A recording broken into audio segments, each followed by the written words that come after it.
Well, good morning and welcome to another Wine Steward video. Thank you for watching. Some of you will be seeing this video in time to react. Others will miss out.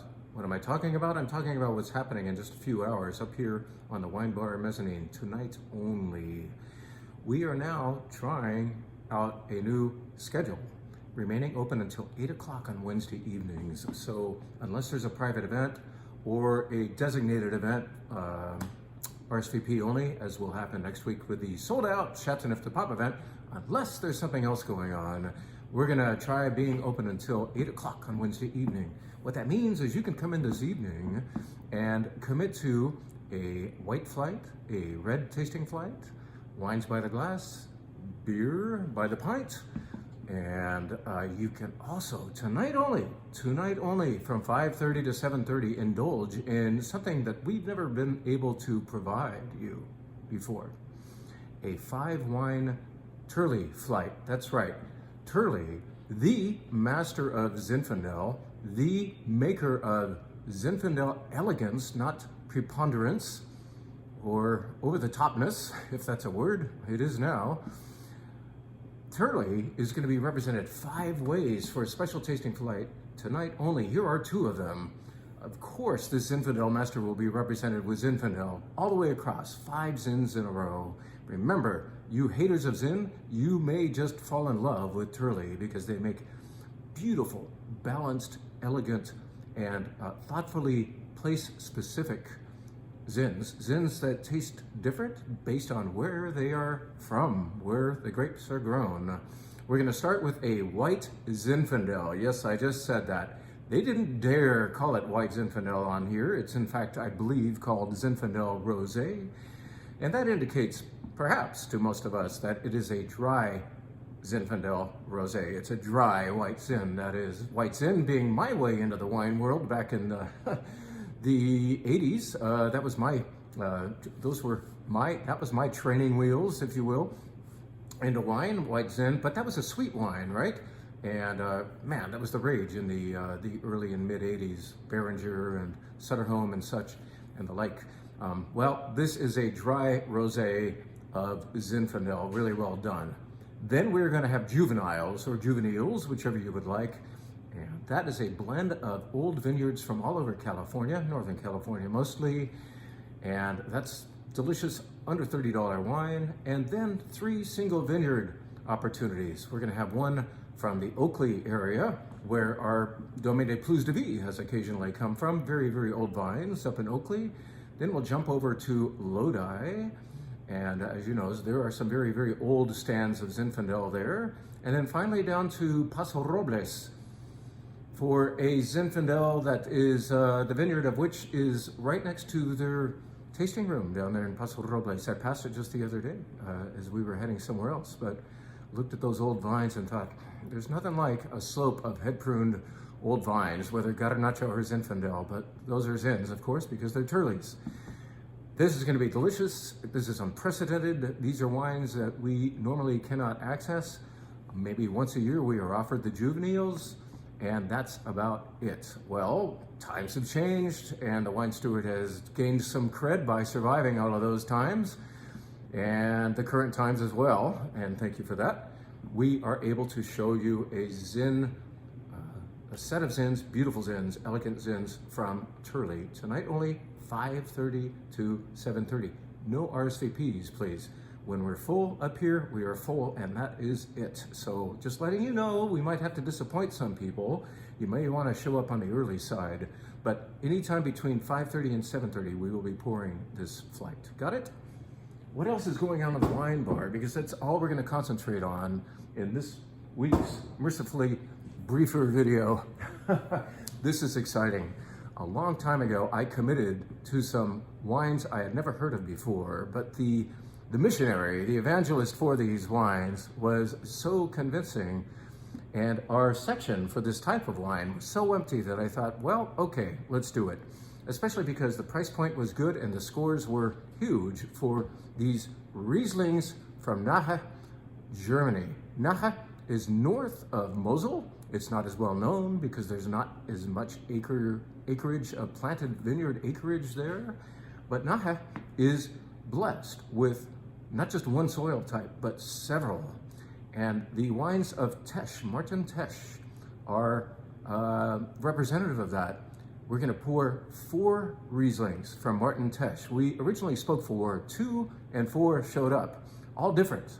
3 from the 2023 vintage, an outstanding vintage for Germany, and 1 from the 2022 vintage, which was warmer. But Tesch in particular, from what I'm reading, and I'm boning up on this stuff, by the way, I'm not a master of German wine, but I love great German Riesling.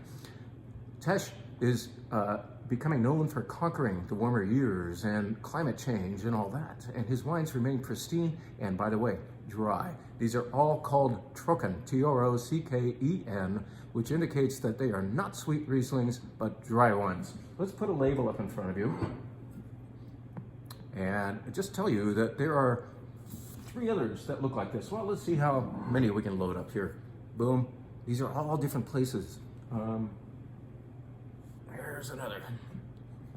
What a great opportunity, kind of like that Turley flight, to taste the same variety 4 ways, except we're going to do it 5 ways because we're going to end the flight after these 23s and that one 2022 with something older. We're going to have a 2018 Riesling from Bullig Lehnert that does in fact come from the Mosel. Now, some of you fear the diesel or petrol qualities that a German Riesling can exhibit, especially when they are older. This doesn't really have much of that, nor do the others, and that might disappoint a couple people, but I think that will make a lot of people happy, that they are feeling beautiful minerality, vague, delicate fruit of different kinds, and wonderful, wonderful acidity, food-loving acidity in these 4 dry Rieslings, Trocken. And finally, this one that's a little bit sweet, and that's why, in fact, you can be enjoying this now at 2018. A wimpy, low-alcohol white wine that is doing very well at 2018, and I'm recommending, and even wrote it on the menu, that you could easily age this screw-capped Bullig Lehnert 2018 for another 10 years at least. And if you have a good cellar, good temperature for preserving wine, this wine will go the distance. Makes it sound like a very expensive wine. It isn't. I think it's like just a knock over $20. And I believe you wine club members with your 10% discount get it for a little bit under $20. Not bad, right? So how cool. We haven't dared to do a Riesling flight in a long time, but these wines are inspiring it. I've tasted them and I'm a big believer in the pristineness of these Martin Tesch wines from not the Mosel, but the Nahe region, a little north of the Mosel, okay? Of course, there is a wine, sparkling wine by the glass. It happens to be a Sekt, that's S-E-K-T, which indicates that it is a sparkling wine from Germany. It's a Riesling Sekt, bone dry, brut. And I thought it would just be fun to have that tagging along with the Riesling flight from Germany. And of course, there's other wines by the glass. And then there's a red flight that takes us all over the world this time. In fact, each wine is from a different country. We have a beautiful Pinot Noir, which happens to be right here. I can't show you the bottle. I'd rather sip the wine. This is Auteur. This is new for us. Well, we carried it a long time ago, and now it's back. Auteur is a Sonoma County producer. This is a Sonoma Coast Pinot Noir that is indulgent and yet a little tense at the same time, like me.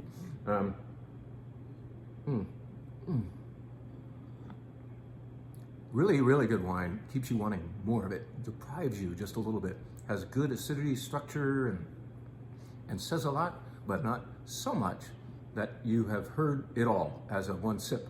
It makes you want more. You want to know more. You want to taste more. It makes you hungry. That's another feature of a great red wine, or wine of any kind, of course, like those Rieslings over there. So, a different country for every wine.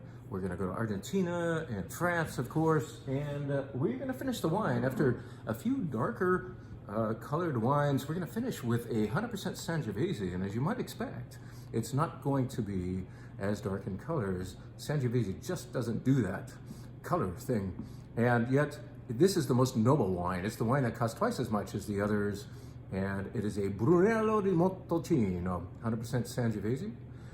This is perhaps the most famous bottle of Sangiovese or type. You know, this is fairly inexpensive for Brunello di Montalcino. This Notte d'Incanto, and it is a 2019 vintage. A very, very good year for Tuscany in general, and this wine plays that way and does so for a very decent price for the high and mighty Brunello di Montalcino. So we're going to end the flight, ironically, with a lighter colored red, but I think you who smell and taste your wines will recognize its, let's say, nobility. And that's it. I hope we see you tonight. I'm going to get this loaded up to YouTube so that you who subscribe to our YouTube videos will be able to see it immediately. And if I have it in me, I will try to get it into our constant contact email and send it to all of you whose email addresses are stored here. So I hope you hear from us in time to be able to join us for Turley. And once again, no reservations. When we're full, we're full. I apologize in advance to those who cannot be seated up here, but just play it safe and come early, all right? Thank you so much for watching. Thank you for everything you're doing here, especially at our slowest time of the year. Thank you for selling out our upcoming Chateauneuf de Pape event and South Africa event. And those who are disappointed, don't worry, we have other great events to come. Thanks again.